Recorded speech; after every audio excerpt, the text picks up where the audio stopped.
Ghostbeast! Ghostbeast. Hello and welcome to Ghostbeast, horror podcast. I'm Todd, joined by my wife Becca. Hi, Becca. Hi. Hi. We watched In a Violent Nature from 2024. This is directed by Chris Nash.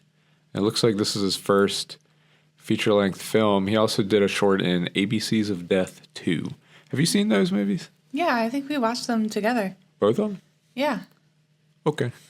It was definitely like early on. Love a good anthology. Mm-hmm. But this one, I really, really loved this movie, and I can't wait to talk about it. Yeah, I really love this movie. I know you liked it too. Yeah. So I think what most people know about this movie, like how it's kind of advertised, is that it's a slasher movie that's done from the perspective of the slasher.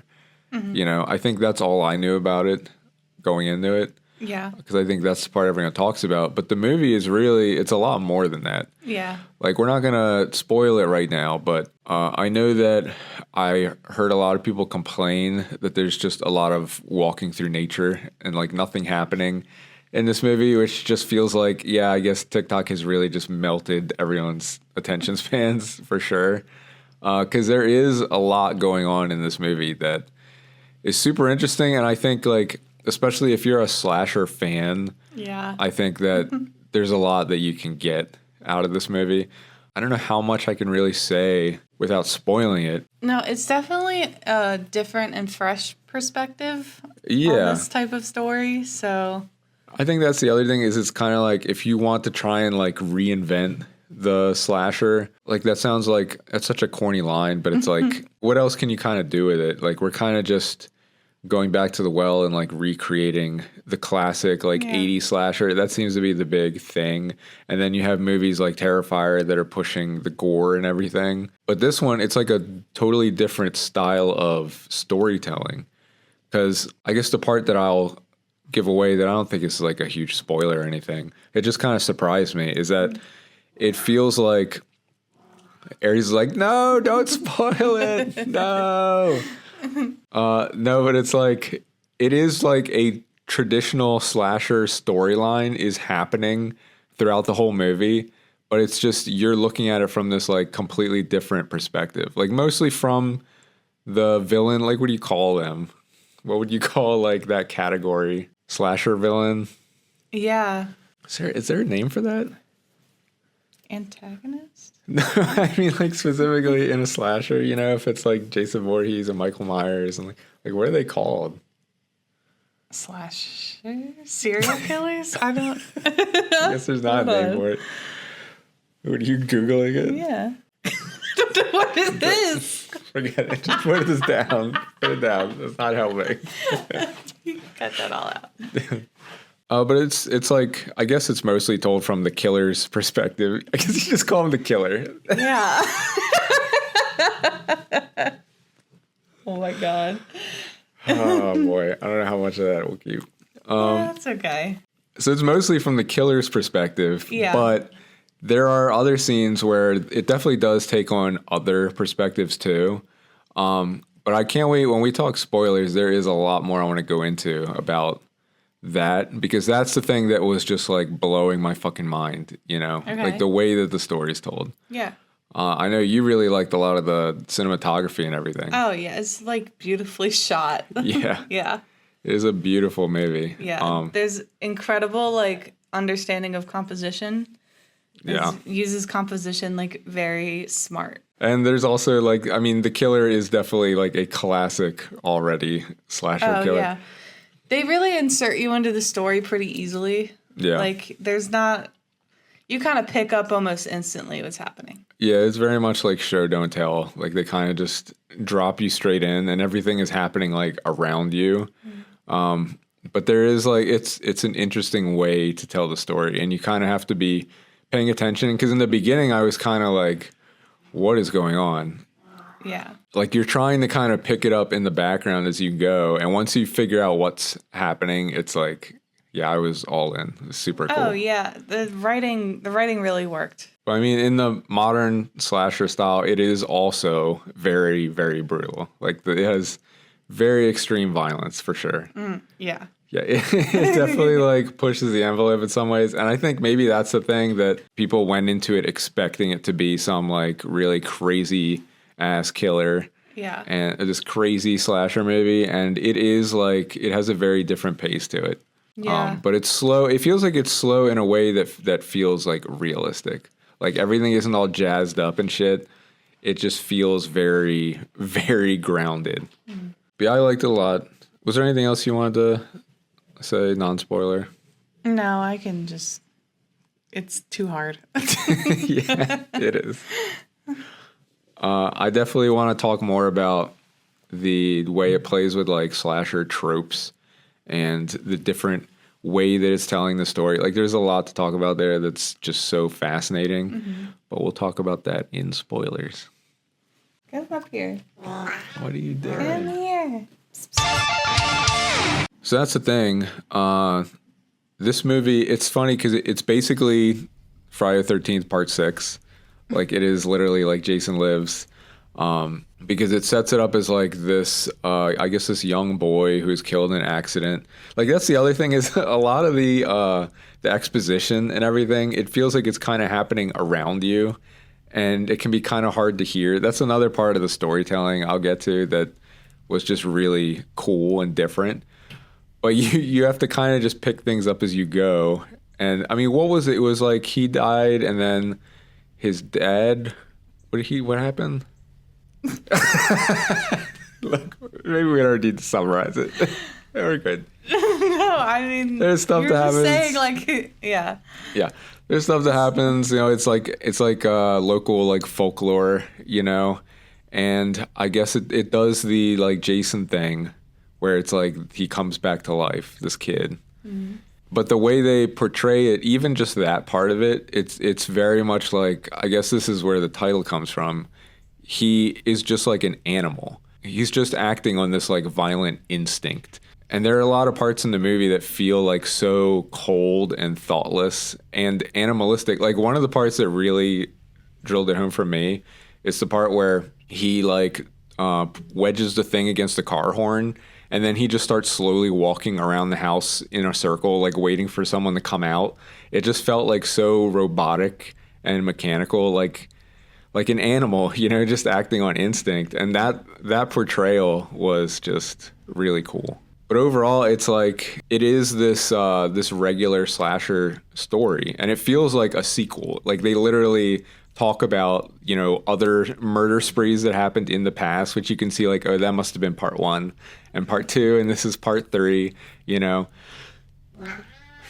But you have these teen characters who are staying out there, and you can overhear their conversations, and you can imagine that there's a version of this movie that is shot like a regular slasher. You know, where it's like in the perspective of the kids and showing the action in this different way, but you're seeing it from this like really cold, like dead on background perspective, like looking in.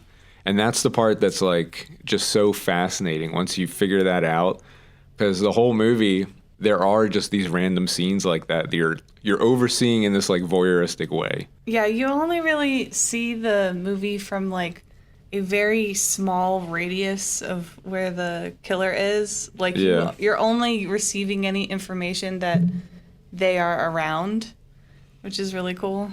Yeah.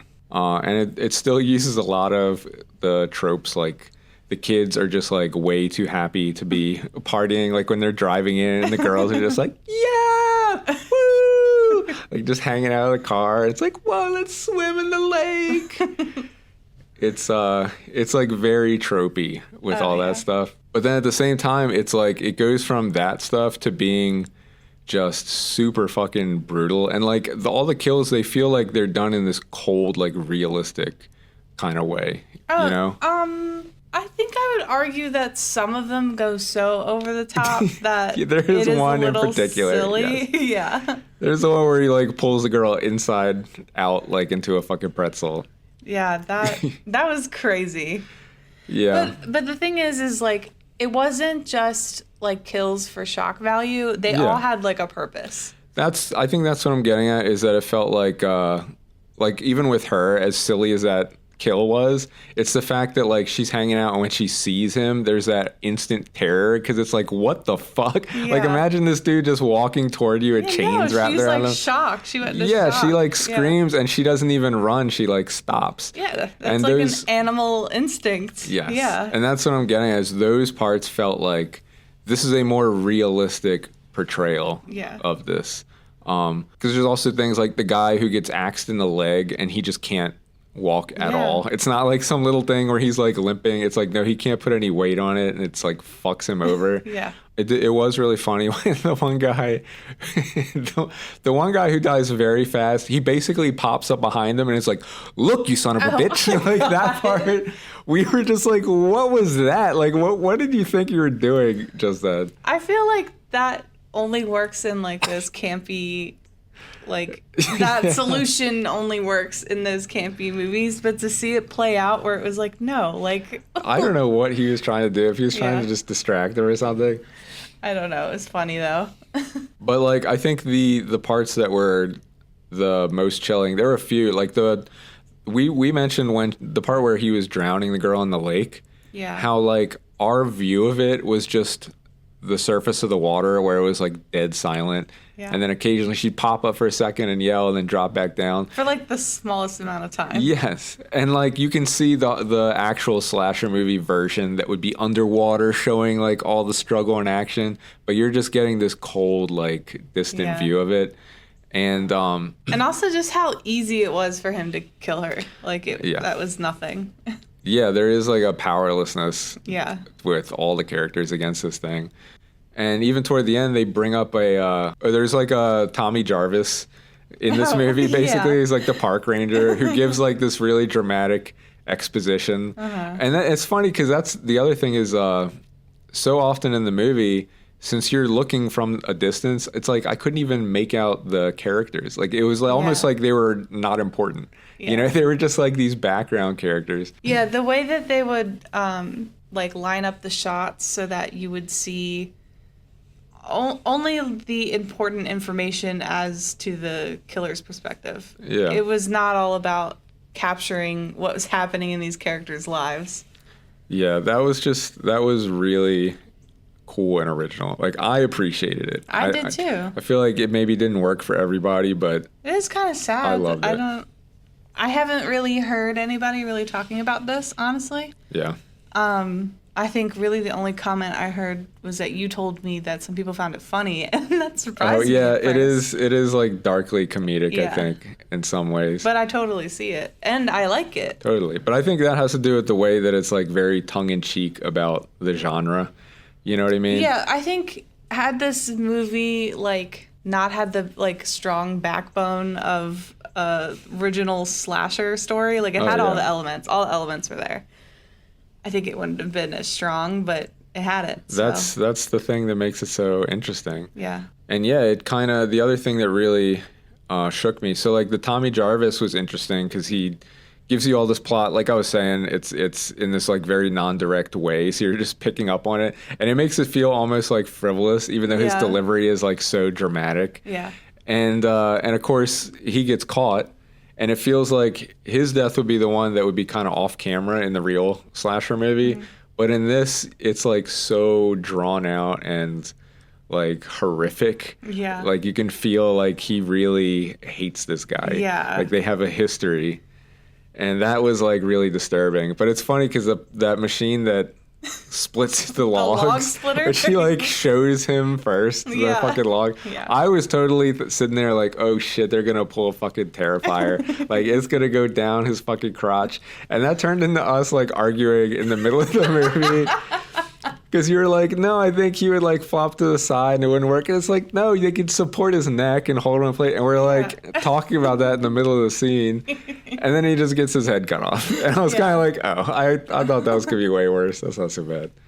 But it was also really cool how they build up the final girl at the end. Like it has a final girl. And it's even like this whole dramatic thing where she leaves his locket, you know, and but then the way it goes after that, like first of all, leading up to that, I think the most impactful part of the movie was when she sees her boyfriend get killed, and he just starts hacking at his body over and over while she like runs away. And it's the fact that like, again, with the realistic portrayal, she's running through the woods at night. It's like super loud with all these insect noises and shit. Yeah. And she's getting lost, and she keeps circling around and hearing him still whacking her boy. It's like, and it just goes on for so long. And it's like, yeah, woods do be like that. Yeah. Like, I can remember being a kid in the woods at night, and it's like, it gets scary because you can get lost very easily. Yeah. Yes. And the fact that she winds up being more affected by basically exposure, being out there, like getting tired and hungry. And it's like a whole thing leading up to her finally getting in a car. And there's that long shot of her like staring in the woods when they stopped the car. We were yelling at the screen like, what are you doing? Like, drive. And but there's that long shot where she's just staring in the woods, and you're just waiting for him to like come walking out. Well, yeah. But right before she gets in the car, she like trips on a stick. You know what? I wrote that down too. You just had to talk about the fucking stick. All right, you can bring it up. No, no, it's okay. It's so funny because we went hiking recently. Oh my God. And you tripped on a stick and hurt your knee. Yes. Which is very silly because I love you so much, but you are very clumsy and you make me worry sometimes. Yes. I've just been like that my whole life. But I feel like you got so defensive about tripping on the stick. And we watched some other movie. We still don't even remember what movie it was, where a girl tripped on a stick. And you're like, see, it does happen. And another girl trips on a stick in this movie. Yes. So I guess that's just normal girl thing. But it's like the kind of shocking way it ends is that he never comes for her, and they cut back to where she placed the locket, and the locket's missing. So it's essentially saying, I guess he picked up the locket and that was it. It was over at that point. But she was like so realistically traumatized and like had PTSD over just going through that. And yeah, it just, I think in every way it is telling this kind of campy story in this like cold, unflinching way that, felt really fresh. It was interesting that I think this whole movie, well, not the whole movie, I think a lot of this movie takes place during the day too. Yeah. Which is kind of different. Yeah, I feel like it does start off during the day, and you kind of like follow like is it like within one time. Day and one night? I think Can't remember. I think it's pretty close. But when I noticed, like when he's like stalking them in the woods. Yeah. Even at night and during the day, he was literally like, I don't know, a handful of yards away from them at any given moment. And like the only time that they noticed that he was around, besides when people were dying, was when they took the photo and he was just like in the back of the photo. There was a point where he was like stalking the cabin at some point, and you just look out in the trees and like he's standing there, but like you don't notice until he moves. That was really scary. Yeah, he's like stalking them throughout the whole movie, and it plays into that animalistic kind of nature, is that basically the only reason he's going after them is because they were making noise. Yeah. You know, he's just kind of walking in a straight line, and when he hears them, he just veers off and starts killing them for no real reason, you know? Yeah, that's shown really well when the girls are in the car, and then like he's walking the opposite direction, but they're screaming, so they're just like, I'm a girl, and that makes him turn and just start following them. Yeah, that was cool. And it also makes it more striking at the end when it kind of switches to the girl's perspective, because you're so used to kind of looking over his shoulder as he's constantly pursuing them. So you just expect him to be there the whole time, and he's just not. And that kind of dread, it still manages to like creep in there even though you don't even see him. Yeah, for most of the movie, he's like really hidden in plain sight. And I think you just, especially that part where she finally gets in the car and she's just looking in the woods. Yeah. I truly was like, okay, he's just going to move and be there. Oh, yeah. Yeah. They really do like play with your expectations there. It's like I said, it's after building the whole movie around, you know, him stalking them. You still expect him to be there even when you don't see him. And just every part of the movie, it just felt like very well thought out and put together. They really understand the genre.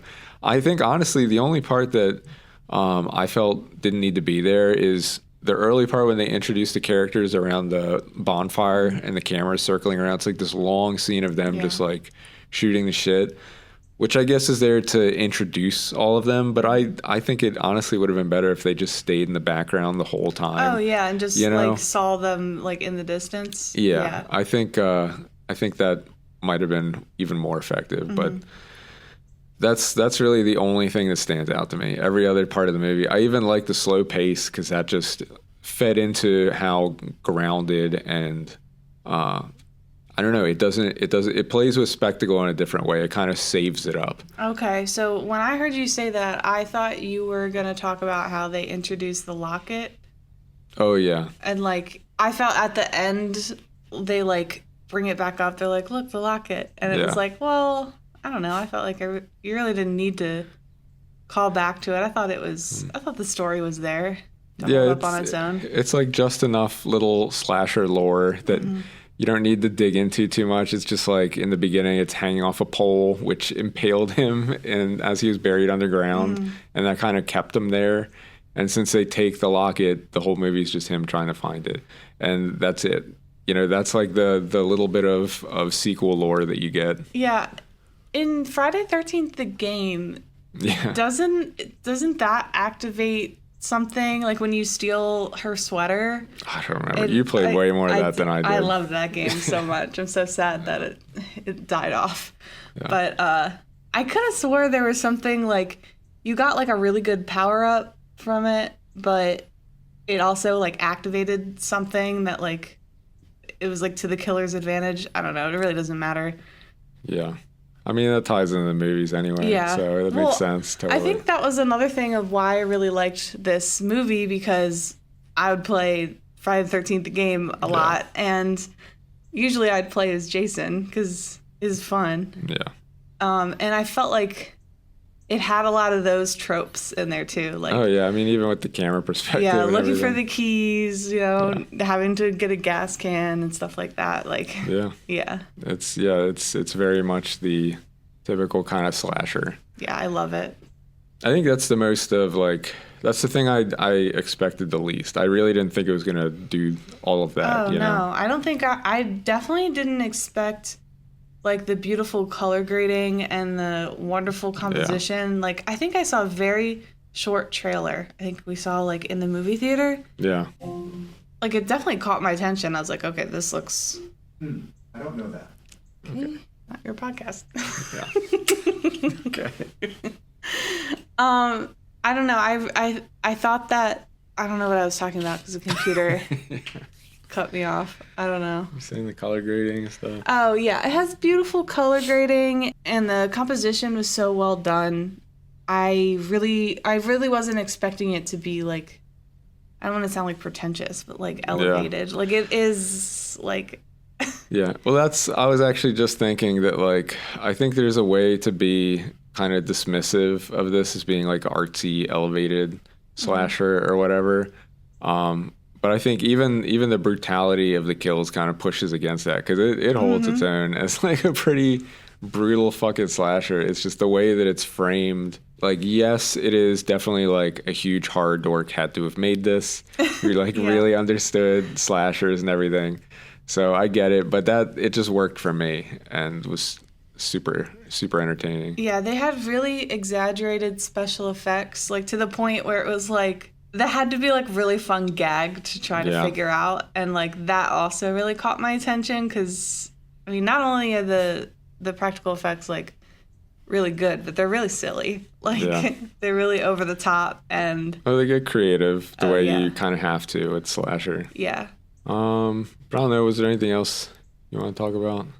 I'm just a huge fan of that scene where he throws it, the guy's like half of his head through the window and then like it like perfectly lands in the like most perfect lit spot. Yeah, we were like discussing like they had to have reversed that and like stitched it into other, like trying to figure it out because it was just too fucking perfect. It's so cool. I really would like to see behind the scenes of this. Yeah.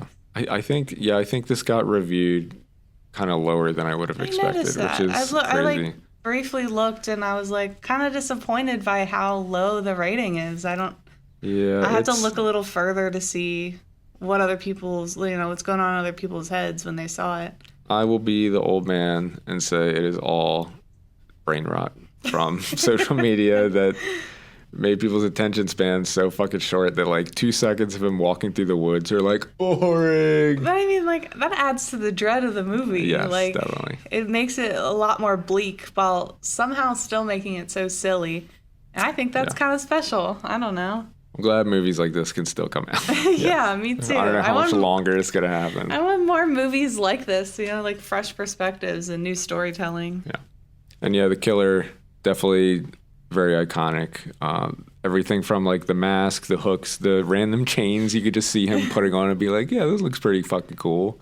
It all works. Well, I mean, this is me getting really nerdy with it, but I would argue that chain was literally just on him because it got stuck on him while he was like doing his thing, and like he just left it like that, which I think, I don't know, looking at it from like a concept character, like why he would have these things. I mean, like he found that mask in the well, it's like a part ranger. of the whole story too. There's something about that. So it's like, yeah, that's that little bit of lore that's like, sure. I thought it was a really smart concept. Yeah. For this character. Even though I definitely thought he looks like the frogs from Dark Souls at one point with the big eyes. Yeah, I thought some people will get that. Yeah, it did look a little bit like the old-timey mask in SpongeBob. Sure. That's a reference I cannot follow you on, but sure. But that's it. Highly recommended. You can go ghostbeast.com for all our links. You can also search for Ghostbeast Pod, and you can follow Ghostbeast on Letterboxd, where we rank everything we cover. So how about this? Underneath Sleepaway Camp and above Long Legs. Above Long Legs? Yes, for sure. Yeah. Okay. That puts it at number 8 on our list. And you can reach us at podcast@ghostbeast.com. Man Ray. It looks like Man Ray. Sorry. Okay. I understand now. Okay. I don't know. Goodbye.